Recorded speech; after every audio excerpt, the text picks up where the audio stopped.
नमस्कार, मैं हूँ रेणु कुमारी, आचार्य मनोहर लाल अग्रवाल सरस्वती विद्या मंदिर इंटर महाविद्यालय लोहरदगा। मैं आप लोगों को इस वीडियो में यह दीप अकेला जो कविता है और उनके जो कवि हैं अज्ञे, उनके बारे में बताऊंगी, उनके बारे में हम लोग जानकारी प्राप्त करेंगे।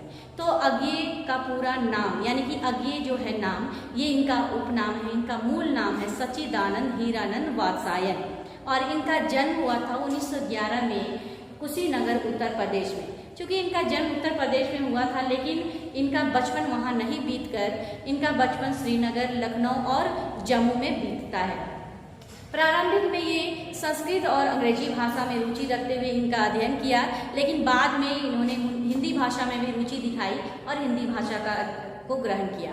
शुरुआत में ये विज्ञान में इनका रुझान था, रुचि था, इसलिए विज्ञान के विद्यार्थी थे। बीएससी इन्होंने किया, लेकिन एमए में जब एडमिशन कराया इन्होंने तो एमएससी ना करके अंग्रेजी भाषा को चुना, यानी कि अंग्रेजी विषय को चुनते हैं।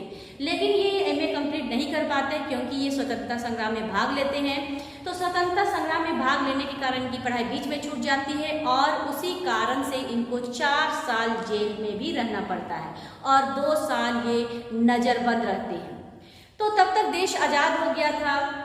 ये जेल से बाहर निकलकर बहुत सारे देश विदेश जगहों पर घूमते हैं और उस टाइम पर ये बहुत सी नौकरियां करते हैं और फिर छोड़ देते हैं। कुछ टाइम के लिए ये जोधपुर विश्वविद्यालय में प्रोफेसर के पद पर कार्यरत रहते हैं। उसके बाद इन्होंने हिंदी भाषा का जो प्रसिद्ध पत्रिका है दिनमान का इन्होंने संपादन किया। कुछ टाइम के लिए नवभारत टाइम्स का संपादन किया। उसके बाद विशाल भारत भी, सैनिक भी, प्रतीक भी, नया प्रतीक भी, इनका भी ये हिंदी साहित्य पत्रिकाओं का संपादन करते हैं। उसके बाद आजादी के बाद ताश सप्तक के सूत्रपात को आगे बढ़ाते हुए इन्होंने ताश सप्तक का संपादन किया। इसमें 4 सप्तक का इन्होंने संपादन किया, ताश सप्तक, दूसरा सप्तक, तीसरा सप्तक और चौथा सप्तक। तो ये सप्तक है क्या? तो सप्तक में मतलब नाम से ही पता है, सप्तक यानी कि 7। तो सप्तक में 7 कवियों की कविताओं को संकलित किया गया है। हिंदी साहित्य की कई चेतनाओं को प्रकट करती है। ठीक है, तो इसके बाद ये तो ताश सप्तक का संपादक किए।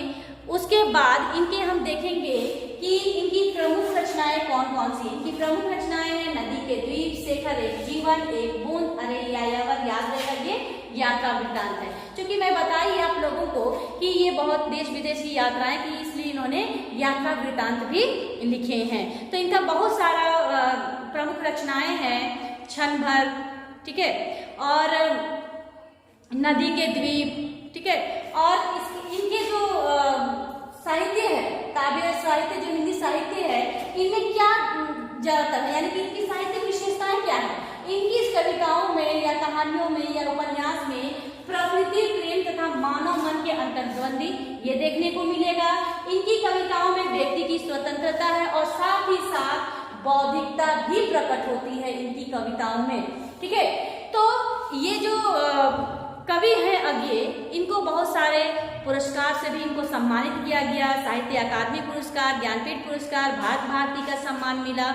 उसके बाद इनकी मृत्यु होती है 1987 ईस्वी में। ठीक है, तो हम लोग जो कविता पढ़ेंगे यह दीप अकेला, इसमें दीपक जो है वो प्रतिभाशाली व्यक्ति या सृजनशील व्यक्ति का प्रतीक माना गया है और जो पंक्ति बताया गया है वो पंक्ति प्रतीक है समाज का।